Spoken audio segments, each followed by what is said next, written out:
नमस्कार, राज की बात में आपका स्वागत है। बांग्लादेश में हालात बदल रहे हैं। भारत की नजर है। पश्चिम बंगाल में अमित शाह धमकियां दे रहे हैं इस बात के लिए एक भी घुसपैठिया बच नहीं पाएगा और प्रधानमंत्री मोदी यहां अल्टीमेटम दे रहे हैं बांग्लादेश को कि अभी भी वक्त है, सुधर जाओ, नहीं तो भारत इस बार चुप नहीं बैठेगा जो हालात बांग्लादेश में चल रहे हैं। इसलिए प्रधानमंत्री मोदी ने जो बांग्लादेश के खिलाफ एक्टिविटी बढ़ाई है उससे यूनुस की समस्या बढ़ गई। समस्या इस कदर बढ़ी कि रातों रात उसे दिल्ली से अपने हाई कमिश्नर को एक अर्जेंट कॉल करके बुलाना पड़ गया और ये मोदी का संदेश है। यह आखिरी वार्निंग लेकर दिल्ली में बैठा बांग्लादेश का हाई कमिश्नर रियाज हमीदुल्ला रातों रात ढाका गया और वहां पर यूनुस को बताया है कि दोनों देशों के संबंध जो बदल रहे हैं और जिस लेवल पर बदल रहे हैं उसमें भारत खुश नहीं है। और ये खुश ना होने का मतलब पहले ही पाकिस्तान जान चुका है कि ये मोदी जिस तरीके की स्ट्रेटजी बनाते हैं, जो काम करते हैं, वो कानों कान किसी को खबर नहीं होती है। अगर डोमेस्टिक पॉलिटिक्स भी उनकी चलती है तो उस समय भी मोदी के फैसलों के बारे में जानकारी नहीं होती। कश्मीर पर इतना बड़ा फैसला लिया गया, आर्टिकल 370 को हटाया गया और उसके बारे में जानकारी किसी को नहीं हुई। आर्मी मूवमेंट हो रहा था, सीआरपीएफ के जवान कश्मीर में जा रहे थे, लेकिन लोग किसी और मुद्दे पर अटके हुए थे और मोदी ने एक बड़ा फैसला ले लिया। पाकिस्तान के खिलाफ जब भी सर्जिकल स्ट्राइक हुआ, एयर स्ट्राइक हुआ या फिर ऑपरेशन सिंदूर हुआ, उसके बारे में किसी को कानों कान खबर नहीं थी। अचानक से ये खबर आती है कि भारत ने पाकिस्तान से बदला लिया है और इसके पहले यही लग रहा था, नहीं पहले की तरह ही भारत कुछ डॉजियर भेजेगा, शिकायत करेगा, कंप्लेन दर्ज करेगा, अंतरराष्ट्रीय मंच पर जाकर चीख चिल्लाकर केवल हालात के बारे में जानकारी देगा, अंतरराष्ट्रीय समर्थन जुटाएगा, लेकिन कोई कठोर कार्रवाई नहीं करेगा। लेकिन किया। ऑपरेशन सिंदूर के दौरान भी यह देखा गया है, जिसकी गूंज अभी तक पाकिस्तान में दिख रही है, सुनाई पड़ रही है और वहां के मिनिस्टर, प्राइम मिनिस्टर, प्रेसिडेंट सारे लोग आकर कह रहे हैं कि ऑपरेशन सिंदूर के दौरान क्या हुआ था। इसलिए बांग्लादेश में जो हालात बदल रहे हैं, भारत का पड़ोसी देश है और संबंध भी ऐसे नहीं रहे थे जैसा अभी है और पाकिस्तान का इंटरेस्ट बांग्लादेश में बढ़ रहा है, चीन का इंटरेस्ट बढ़ रहा है, तो इस बार भारत चुप नहीं बैठेगा। हमीदुल्ला को यही वार्निंग दी गई है और इसीलिए जो अभी स्थितियां बदली और भारत के विदेश मंत्रालय के प्रवक्ता ने जो कहा कि अगर अल्पसंख्यकों की सुरक्षा की जिम्मेदारी बांग्लादेश की सरकार नहीं लेती, यूनुस नहीं लेता, तो फिर भारत को जिम्मेदारी लेनी पड़ेगी, क्योंकि हम वही हालात नहीं चाहते जो 1971 में हुआ था, जिस समय बांग्लादेश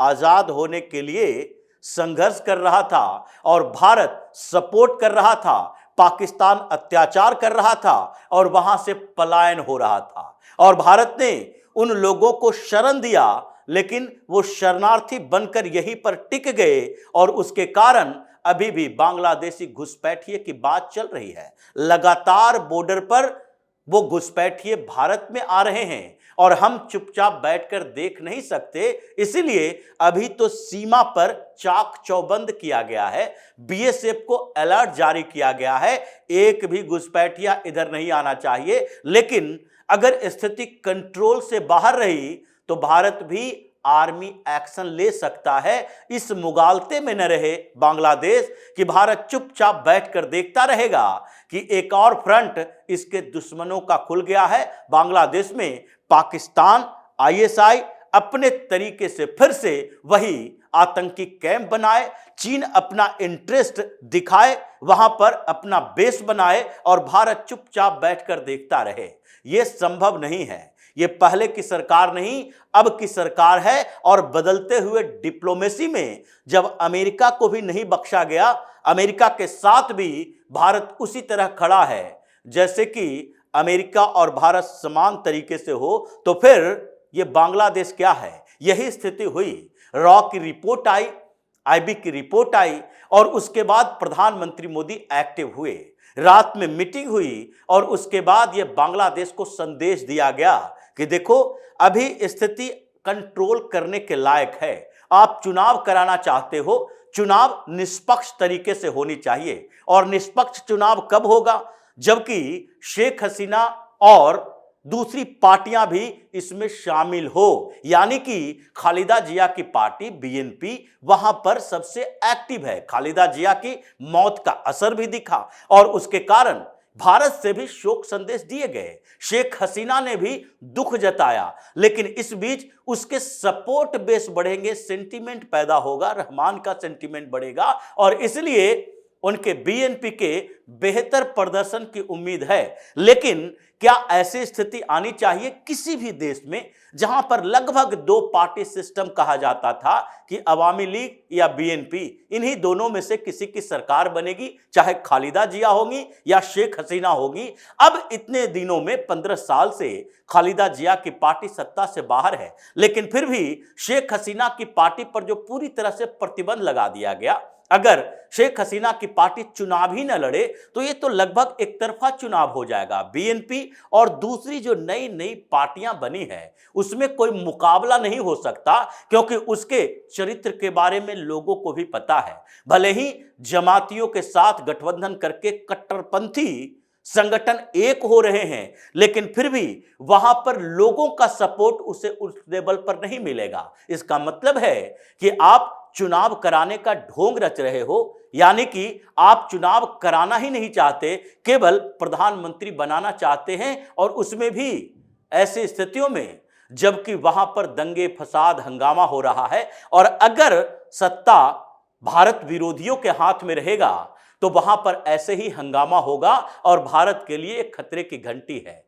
इसलिए प्रधानमंत्री मोदी ने फैसला लिया और सिर्फ हाई कमिश्नर को वहां पर भेजा और उसके बाद बांग्लादेश के अंदर फिर से खलबली मचने लगी। 3442 के करीब ये जिहादियों की लिस्ट है।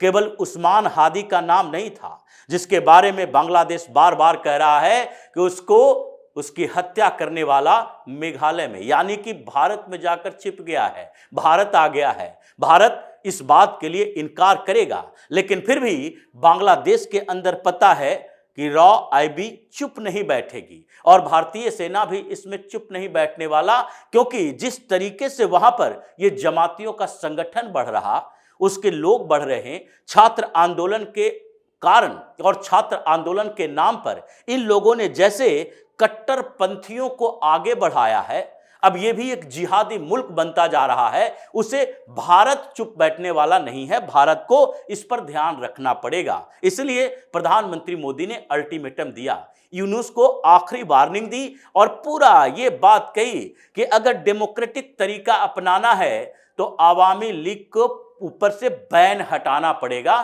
ताकि निष्पक्ष चुनाव हो। चुनाव ऐसा न हो कि एक तरफा चला जा रहा है और यूनुस अपने ही जिस तरीके से वो पहले से जाल बनाए हुए था उसे जाल को अंजाम तक पहुंचा दे, अपने एजेंडे पर कामयाब हो जाए। इसलिए अंतर्राष्ट्रीय समर्थन अपनी जगह है। भारत अलग अलग क्षेत्रों में जाकर अंतर्राष्ट्रीय स्तर पर इसकी बात रख रहा है, सपोर्ट भी मिल रहा है, लेकिन फिर भी इस सपोर्ट के आधार पर यह तय नहीं होगा कि आगे भारत क्या कार्रवाई करेगा, क्योंकि कार्रवाई करने के लिए अंतर्राष्ट्रीय सपोर्ट की जरूरत नहीं है। क्या भारत ने इस बात के लिए कहीं पूरी दुनिया में घूम घूम कर कोई एक व्यवस्था बनाई थी जिसके कारण कि पाकिस्तान के खिलाफ हम कार्रवाई करेंगे, उसके लिए हमें अमेरिका से मदद की गुहार लगानी पड़े या यूएन में जाकर हमें कहना पड़े कि नहीं हम शांति स्थापित करने के लिए कार्रवाई कर रहे हैं? हमने देखा कि पाकिस्तान में आतंकवादी संगठन धीरे धीरे वो उसका मनोबल बढ़ रहा है, मनोबल तोड़ने की कार्रवाई थी। इसलिए बांग्लादेश में भी जब वही हालात हो रहे हैं तो वहां स्ट्राइक तो होगी। और रॉ जो लिस्ट तैयार की है कि ये देखिए अलग अलग क्षेत्रों में जो छोटे छोटे संगठन के साथ ये जुड़कर हंगामा खड़ा करता है, जो बांग्लादेश में यानी ढाका में भारतीय हाई कमीशन पर हमला कर सकता है, वो कुछ भी कर सकता है। इसलिए ये बांग्लादेश की इस चालाकी के खिलाफ कार्रवाई करनी पड़ेगी। और यही वजह है कि इस बीच बदलते हालात में हमीदुल्लाह सीधे ढाका पहुंचा और वहां पर यूनुस को प्रधानमंत्री मोदी का संदेश दिया है, वार्निंग दी है कि यह 24 घंटे का अल्टीमेटम है। आर्मी अपने तरीके से तैयारी कर रही है, बॉर्डर सिक्योरिटी बढ़ा दिया गया है और अगर आपने कंट्रोल करने की समस्या को समाधान नहीं किया, अगर आपने बांग्लादेश के हालात नहीं सुधारे और भारत विरोधी प्रोपेगेंडा को कम नहीं किया जिस तरीके से आपके कुछ मंत्री कर रहे हैं, और फिर यह कहा जा रहा है कि बांग्लादेश में जो हो रहा है उसकी प्रतिक्रिया भारत में हो रही है, जैसे कि बांग्लादेश के विदेश मंत्रालय के प्रवक्ता की तरफ से कहा गया कि भारत में अल्पसंख्यकों के ऊपर हमला हो रहा है, मुसलमानों के ऊपर, क्रिश्चियनों के ऊपर, क्योंकि कुछ जगह पर प्रोटेस्ट हो रहे हैं भारत के अंदर बांग्लादेश में हिंदुओं के पर हो रहे अत्याचार के खिलाफ, उसके विरोध में। लेकिन इसका मतलब यह नहीं है कि बांग्लादेश की तुलना भारत से करो, यानी कि भारत विरोधी प्रोपेगेंडा में पाकिस्तान का साथ दोगे तो अंजाम भी पाकिस्तान की तरह होगा। इसलिए अभी स्थितियां बदलने वाली है। वहां पर चुनाव की निष्पक्षता की बात कर रहे हैं और भारत भी इसमें अपनी भूमिका निभा रहा है कि अगर वहां पर टू पार्टी सिस्टम रहा है तो टू पार्टी छोटी छोटी पार्टियां नहीं रहेगी। आवामी लीग पर से या तो प्रतिबंध हटाओ, हसीना के बारे में सोचो और उसकी सजा के बारे में फिर से विचार करना पड़ेगा, नहीं तो भारत अपनी कार्रवाई करेगा और उसके बाद बांग्लादेश ऐसे नहीं बच पाएगा। इसलिए ये अल्टीमेटम और एक कॉल ने भारत में बैठे, दिल्ली में बैठे हाई कमिश्नर को इतना बेचैन कर दिया कि रातों रात उसे फ्लाइट पकड़नी पड़ी।